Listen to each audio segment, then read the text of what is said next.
গাধাকে সৃষ্টি করার পর তাকে বলা হলো সকাল থেকে সন্ধ্যা পর্যন্ত তাকে ক্লান্তিহীন পরিশ্রম করতে হবে, সারা জীবন তাকে পিঠে ভারী বোঝা বইতে হবে, খেতে পাবে শুধু ঘাস, আর তার মাথায় কোনো বুদ্ধি থাকবে না। তার আয়ু হবে 50 বছর। গাধা করজোড়ে সৃষ্টিকর্তাকে বলল, আমি এত বছর বাঁচতে চাই না, আমাকে 20 বছর আয়ু দেওয়া হোক। সৃষ্টিকর্তা সেটাই মঞ্জুর করলেন।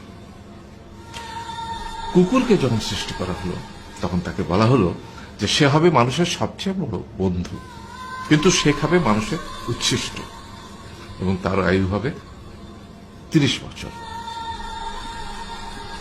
কুকুর সৃষ্টিকর্তাকে বলল, আমি এত বছর বাঁচতে চাই না, আমাকে 15 বছর আয়ু দেওয়া হোক। সেটাই মঞ্জুর করা হলো। এরপর বানরকে বলা হলো, তুমি শুধু গাছের এ ডাল থেকে ও ডালে ঝুল খাবে এবং নানান রকম ফন্দি ফিকিরি করে মানুষকে আনন্দ দিবে, তোমার আয়ু হবে 20 বছর। বানর বলল, আমি 20 বছর বাঁচতে চাই না, আমাকে 10 বছর দেওয়া হবে। সেটাই মঞ্জুর করা হলো। এবার এলো পুরুষ মানুষের পালা। তাকে বলা হলো যে তুমি হলে প্রাণীকুলের মধ্যে সবচেয়ে বিচক্ষণ এবং বুদ্ধিমান, সেই জন্য তোমাকে প্রাণীদের শিরোমণি করা হলো এবং তোমার আয়ু হবে 20 বছর।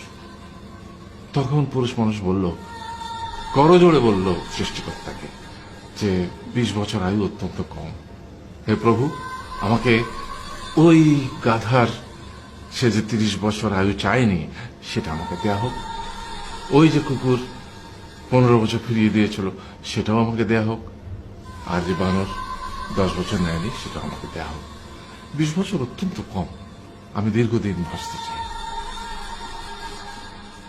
সৃষ্টিকর্তা সেটাও মঞ্জুর করলেন। তারপর কি হলো?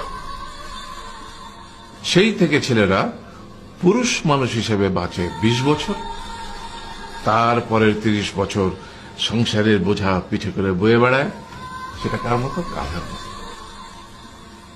তারপরের 15 বছর সে তার ছেলে মেয়েরা যা দেয় সেই রকম ঠিক কুকুরের মতো উচ্ছিষ্ট খেয়ে বাঁচে। আর তারপরে বৃদ্ধ বয়সে ঠিক বানরের মতো, যেমন গাছের এডাল থেকে ওডাল ঝুল খায় বানর, তেমনি এই ছেলের বাড়ি থেকে ওই ছেলের বাড়ি, আর নানান রকম ফন্দি ফিকির করে তার নাতি নাতনিদের আনন্দ দেওয়ার চেষ্টা করে।